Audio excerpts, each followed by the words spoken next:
A'udzu billahi minasyaitonir rajim. Bismillahirrahmanirrahim. Assalamualaikum warahmatullahi taala wabarakatuh.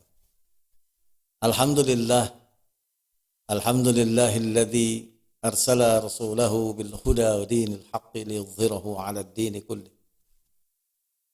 Walau karihal kafirun. Asyhadu an la ilaha illallah wahdahu la syarika lah. وأشهد أن محمدا عبده ورسوله الذي لا نبي بعده أدى الأمانة وبلغ الرسالة ونصح الأمة اللهم فصل وسلم على حبيبنا وشفيعنا ومولانا محمد وعلى آله وصحبه وأصحابه والتابعين ومن تبعهم بإحسان إلى يوم الدين أما بعد. فقد قال الله تعالى في كتابه الكريم أعوذ بالله السميع العليم من الشيطان الرجيم يا أيها الذين آمنوا اتقوا الله حق تقاته ولا تموتن إلا وأنتم مسلمون وقال رسول الله صلى الله عليه وسلم قربوا وسددوا واعلموا أنه لا ينجو أحد منكم بعمله قالوا ولا أنت يا رسول الله قال ولا أنا إلا أن يغمدني الله برحمة منه وفضل atau kama qala Rasul sallallahu alaihi wasallam Nabiyil Karim. Bapak Ibu, tuan-tuan puan-puan sekalian yang dirahmati dan dikasihi oleh Allah Subhanahu wa taala. Mari kita senantiasa bersyukur kepada Allah atas nikmat yang luar biasa yang senantiasa dilimpahkan kepada kita bahkan tidak habis-habis. Sebab begitu disempurnakan maka sudah selesailah kehidupan kita. Diwafatkannya oleh Allah Subhanahu wa taala. Oleh karena itu wajib pula kita untuk senantiasa meningkatkan keimanan dan ketakwaan sebagai bentuk bukti rasa syukur kita kepada Allah. Yang telah memberikan kepada kita berbagai nikmat, salah satunya pada hari ini kita masih diizinkan untuk bermuajahah bersama, meneruskan kajian kita kitab Syarah Al-Hikam, buah karya agung Imam Ibn Athaillah rahimahullah. Ma'asyiral muslimin, para pemirsa yang budiman yang dirahmati oleh Allah SWT. Pada kesempatan ini kita masuk pada hikmah yang ke-10 dengan tema ikhlas adalah ruhnya ibadah.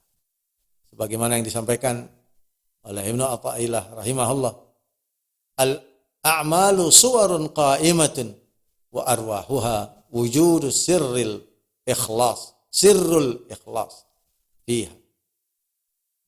Yang artinya amal perbuatan lahiriah adalah kerangka, sedangkan ruhnya adalah ikhlas yang terdapat secara tersembunyi di dalam amalan itu.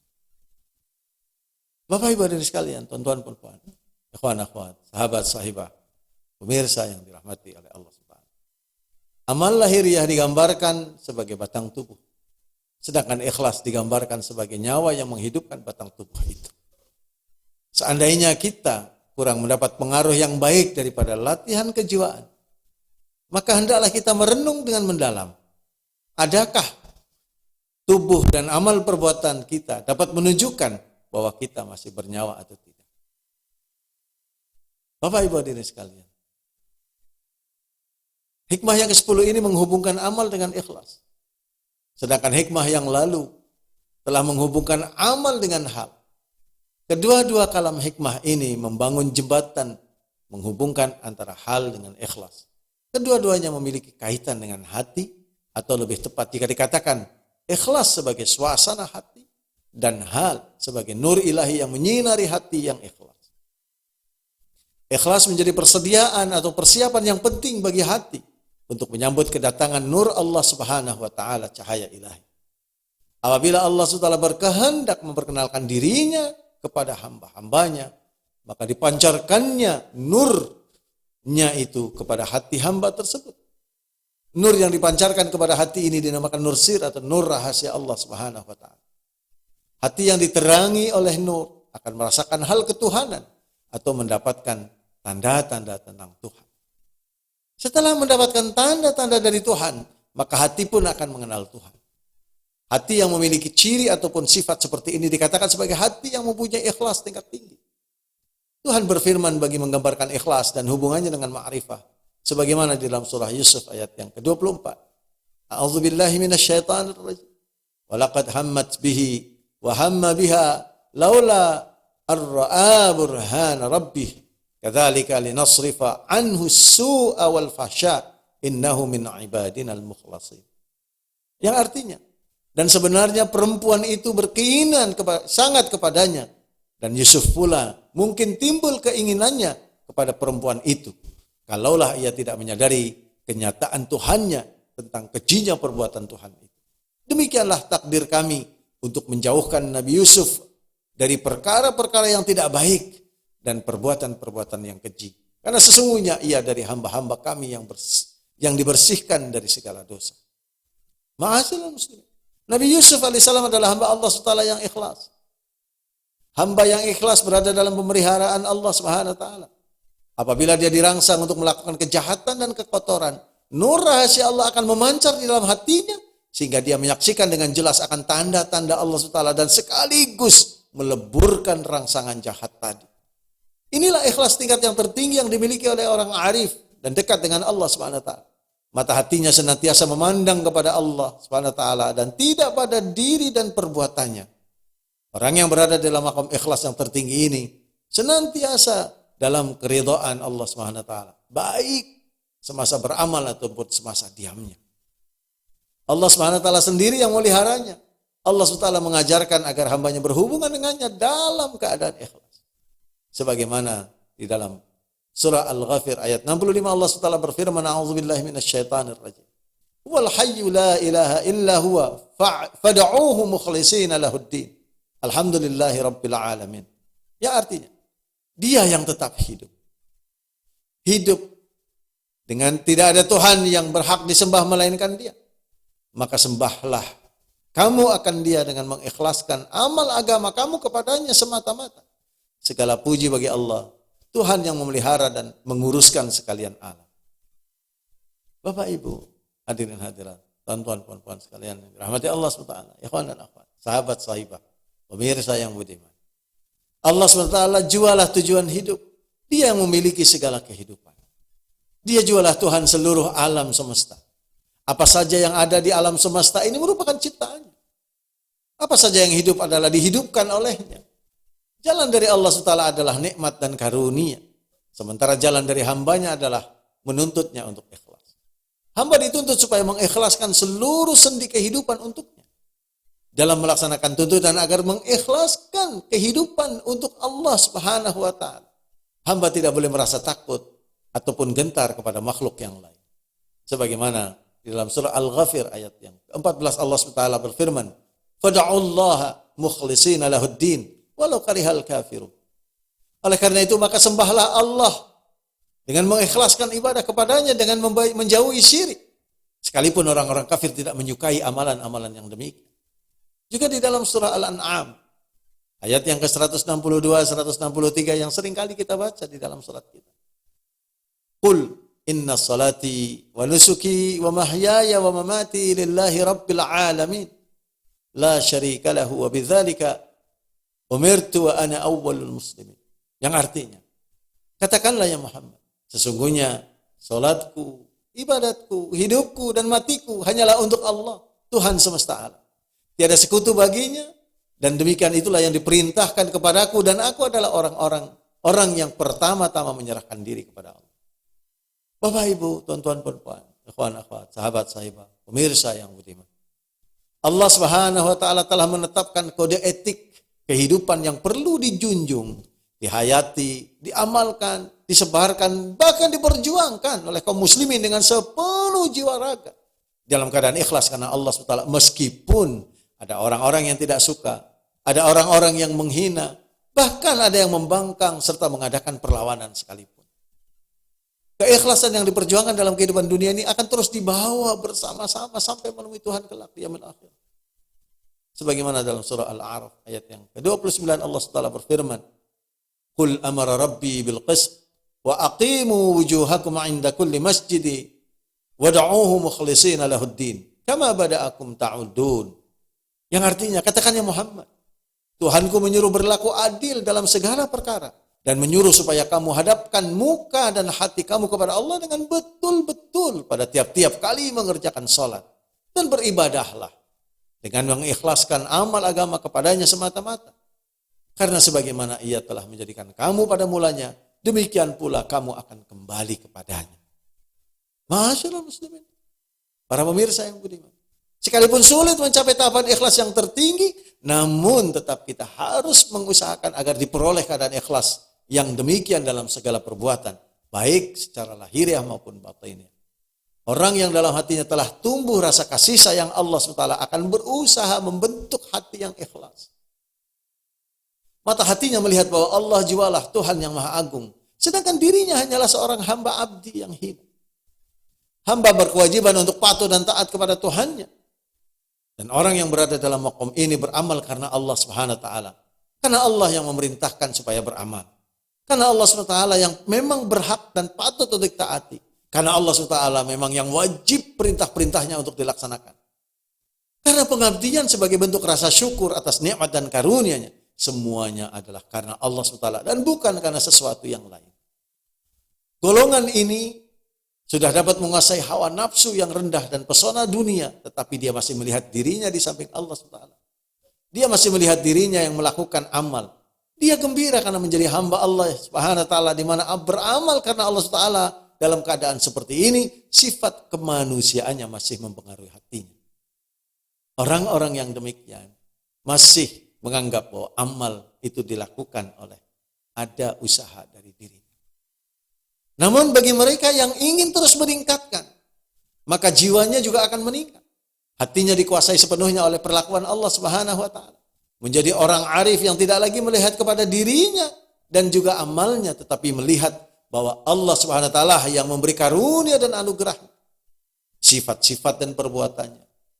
Demikian juga apa saja yang ada, semua itu adalah anugerah Allah Subhanahu wa taala. Termasuk sabar, ridha, tawakal dan ikhlas. Kesemuanya itu adalah merupakan anugerah Allah Subhanahu wa taala. Bukan amal yang lahir atau satu perbuatan yang datang secara sendiri dari kekuatan pribadi. Tingkat ikhlas yang paling rendah ialah apabila amal perbuatan bersih daripada riya yang jelas dan baik yang jelas maupun yang sama. Tetapi masih terikat dengan harapan dan pahala yang dijanjikan oleh Allah Subhanahu. Ikhlas seperti ini dimiliki oleh orang yang masih bersandar kuat kepada amalnya, yaitu hamba yang mentaati tuannya karena masih mengharapkan upah dari tuannya itu. Di bawah atau yang lebih rendah dari tingkatan ini tidak lagi dinamakan ikhlas. Masyaallah muslimin. Ketika masih menyangkut riya, apatah lagi di bawahnya, masih belum masuk dalam kategori yang ikhlas. Sebab jika tanpa keikhlasan, maka seseorang beramal karena sesuatu muslihat keduniawian. Baik rasa ingin dipuji, mau menutupi kejahatannya agar orang percaya kepadanya, dan bermacam-macam lagi muslihat yang rendah. Orang dari golongan ini walaupun banyak melakukan amal perbuatan, namun amal perbuatan mereka adalah seperti tubuh yang tidak bernyawa. Tidak dapat menolong tuannya dan di hadapan Tuhan nanti akan menjadi debu yang tidak mampu memberi syafaat kepada orang yang melakukannya. Setiap orang yang beriman kepada Allah SWT harus mengusahakan adanya ikhlas pada amal perbuatannya. Karena tanpa ikhlas, maka syiriklah yang menyertai amal perbuatan tersebut sebanyak dan sebesar ketiadaan ikhlas itu. Di dalam surah Al-Hajj, ayat yang ke-31 Allah SWT berfirman, A'udzubillahi minasyaitanirrajim. Hunafa'a lillahi ghaira musyrikina bih. Wa ma yusyrik billahi faka'annama kharra minas sama' fatakhtafuhu at-tayru aw tahwi bihi ar-rih fi makanin sahiq. Yang artinya amalkanlah perkara-perkara itu dengan tulus dan ikhlas kepada Allah, serta tidak mempersekutukan sesuatu itu pun dengannya. Barang siapa yang mempersekutukan sesuatu dengan Allah, maka adalah ia seolah-olah jatuh daripada langit atau disambar oleh burung atau lalu disambar dengan burung atau diterbangkan angin ke tempat yang jauh. Masyaallah muslimin. Dalam ayat yang lain Allah Subhanahu wa taala berfirman di dalam surah Yunus ayat yang ke-105 dan 106. Wa an aqim wajhaka lid-din hanifa wa la takunanna minal musyrikin wa la tad'u min dunillahi ma la yanfa'uka wa la yadhurruk fa in fa'alta fa innaka idzan minadh dhalimin. Yang artinya, serta diwajibkan kepadaku Hadapkanlah seluruh dirimu menuju ke arah mengerjakan perintah-perintah agama dengan betul dan ikhlas. Dan janganlah engkau menjadi orang-orang musyrik. Dan janganlah engkau wahai Muhammad menyembah atau memuja yang lain daripada Allah yang tidak dapat mendatangkan manfaat kepadamu dan tidak juga dapat mendatangkan mudarat. Oleh karena itu, seandainya engkau mengerjakan yang demikian, maka pada saat itu menjadilah engkau dari orang-orang yang berlaku zalim kepada dirinya sendiri dengan perbuatan syirik. Demikian juga di dalam surah Al-Hajj ayat yang lain, ayat yang ke-37 Allah SWT berfirman berkaitan dengan hewan kurban. La yanalallahu luhumuha wala dima'uha walakin yanaluhu at-taqwa minkum. Kadzalika sakhkharaha lakum litukabbirullaha ala ma hadakum wa basyiril muhsinin. Al-ayat. Yang artinya daging dan darah binatang, korban atau hadiah itu tidak sekali-kali akan sampai kepada Allah. Tetapi yang sampai kepadanya ialah amal yang ikhlas yang didasarkan kepada takwa darimu. Rasulullah sallallahu alaihi wasallam bersabda, "Man shalla yura'i faqad asyrak, wa man shama yura'i faqad asyrak, wa man tasaddaqa yura'i faqad asyrak." Diriwayatkan oleh Imam Ahmad yang artinya barang siapa yang salat karena riya, sungguh dia telah syirik. Barang siapa berpuasa karena riya, sungguh dia telah syirik. Dan barang siapa yang bersedekah karena riya, sungguh dia telah syirik. Bapak Ibu, saudara-saudari, ikhwan-ikhwan, sahabat-sahabat, tuan-tuan, puan-puan, pemirsa sekalian yang budiman. Allah Subhanahu wa taala di dalam Al-Qur'an Al-Karim juga mengingatkan tentang persoalan bagaimana orang yang salat menjadi celaka dikarenakan apa? Celaka masuk neraka wail. Sebagaimana firman-Nya di dalam surah Al-Ma'un, Allah Subhanahu wa taala berfirman, "Fawailul lil musallin alladzina hum an salatihim sahun walladzina hum yura'una wa yamna'una al-ma'un." Celakalah masuk neraka wail orang yang salat. Alladzina hum fi salatihim sahun, yaitu mereka yang salatnya lalai. Salah satu di antara kelalaian salat itu adalah yura'un, mereka salatnya dengan riya. Dan riya sebagaimana di dalam hadis tadi yang di atas disampaikan baginda Rasulullah SAW dalam riwayat Imam Ahmad adalah ketika seseorang sholat dengan riya maka dia telah syirik. Ketika berpuasa karena riya juga dia telah syirik. Ketika seseorang bersedekah karena riya juga sungguh telah syirik. Ma'asyiral muslimin, Allah Subhanahu wa taala menyeru kepada manusia supaya berbuat ikhlas dan tidak berbuat syirik sekaligus secara bersamaan. Tidak boleh hanya sebelah-sebelah. Orang ikhlas tapi masih syirik. Ketika kita ikhlas, maka dengan demikian perlu dinafikan yang lain-lain. Keikhlasan itu hanya kepada Allah Subhanahu wa taala. Sebab jika sesuatu amal itu dilakukan dengan anggapan bahwa masih ada makhluk yang berkuasa, di mana makhluk itu mampu mendatangkan manfaat atau mudarat, maka menjadi tidak ada ikhlas di dalam amal itu. Bila tidak ada ikhlas, maka yang ada adalah syirik, yaitu suatu amal yang ditujukan kepada sesuatu atau seseorang selain daripada Allah Subhanahu wa taala.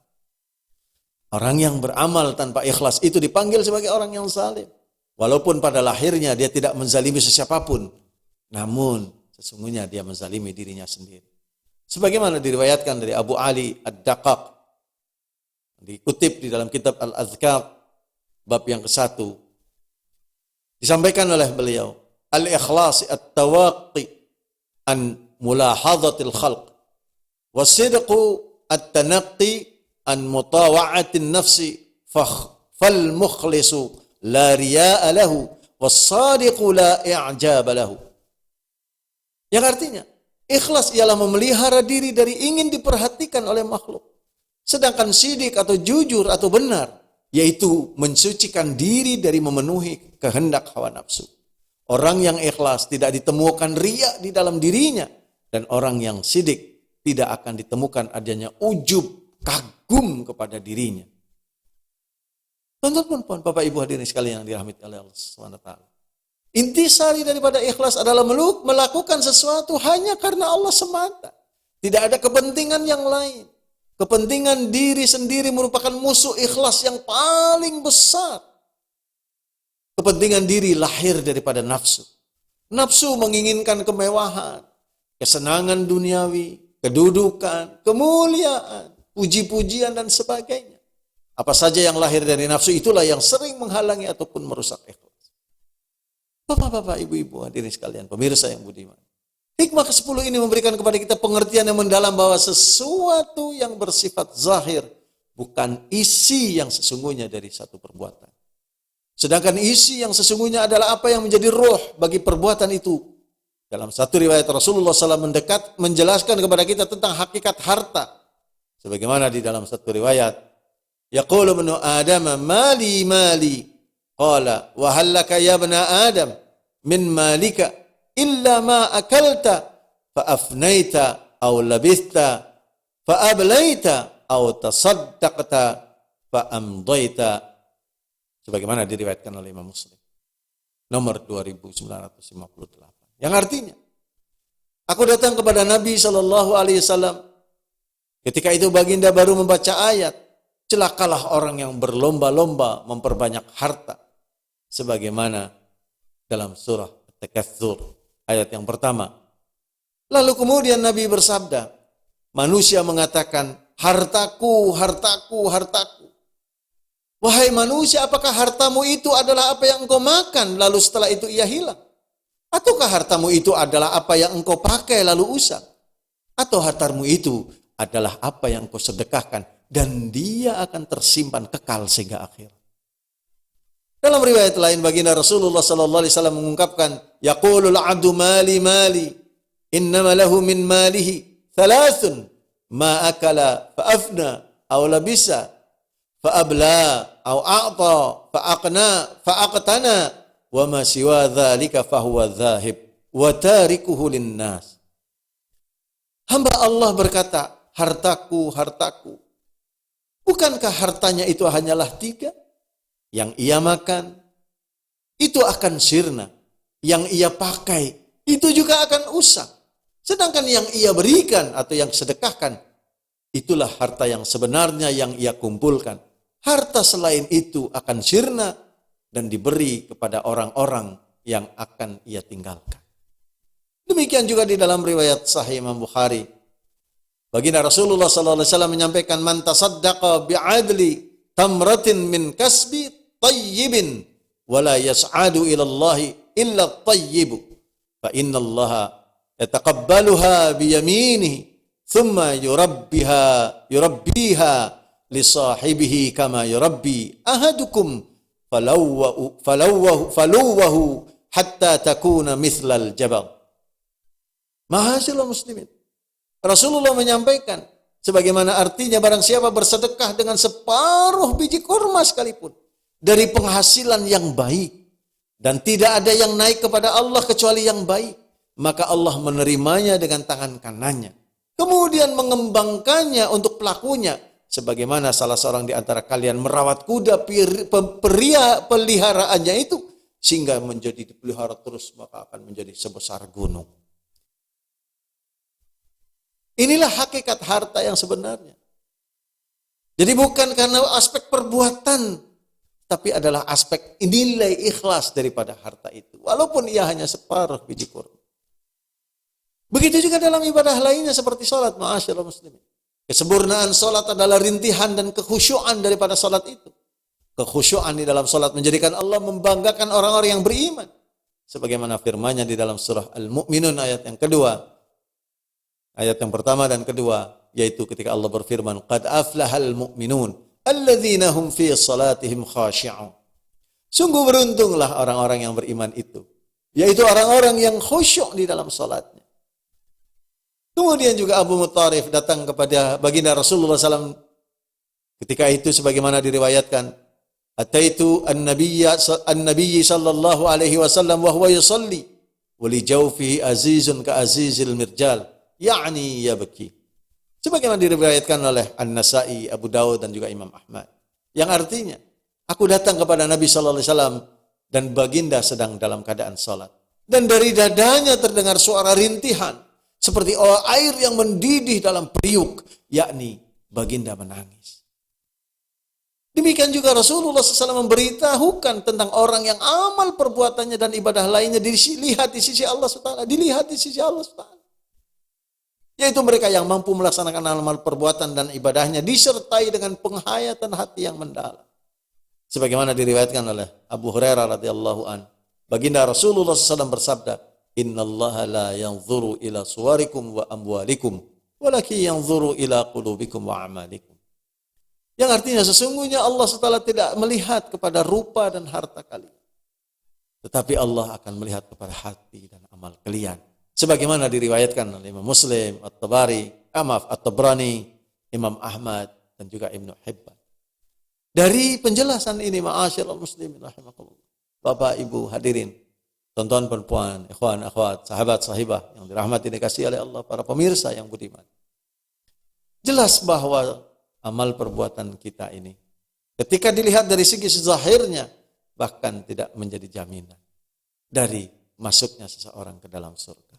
Tetapi amal perbuatan yang diridhai oleh Allah, karena disertai dengan keikhlasan, hanya ditujukan kepadanya, tidak disertai dengan syirik, itulah amal perbuatan yang bisa memberikan syafaat kepada yang mengamalkannya untuk mendapatkan surganya Allah SWT. Sebagaimana sabda baginda Rasulullah SAW,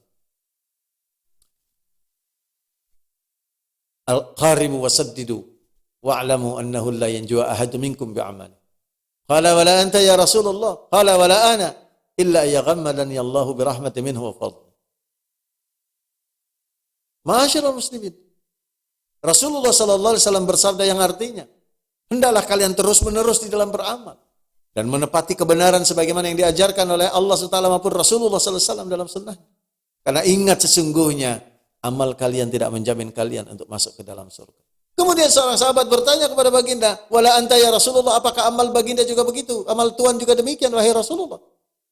Dijawab oleh baginda Rasulullah SAW, tidak juga amal aku, tetapi amal aku diberikan oleh Allah SWT rahmat dan karunia-Nya, sehingga dengan demikian amal itu diterima. Maka dengan demikian amal sesiapapun ketika mendapatkan keberkahan, ridha, diterima karunia dari Allah SWT, barulah amal itu akan menjadi seseorang itu dibayar, diganjar pahalanya, dan dijadikannya dia sarana dalam rangka menuju kepada surganya Allah Subhanahu wa taala. Ma'asyiral muslimin, oleh karena itu ikhlas adalah ruh. Karena dengan ikhlaslah kemudian Allah berkenan menerima amal kita. Mudah-mudahan bermanfaat. Insyaallah kita akan lanjutkan dalam kajian yang seterusnya dalam hikmah yang ke-11, dan kita memohon kepada Allah agar kiranya Allah senantiasa membimbing kita, memberikan kepada kita rizki, memberikan kepada kita karunia, keberkahan, kasih sayang, ampunan, dan mengumpulkan kita nanti di surganya Allah Subhanahu wa taala di bawah pimpinan baginda Rasulullah sallallahu alaihi wasallam. Aqulu qawli hadza astaghfirullah li wa lakum. Billahi taufiq wal hidayah wa afu minkum. Assalamu alaikum warahmatullahi wabarakatuh.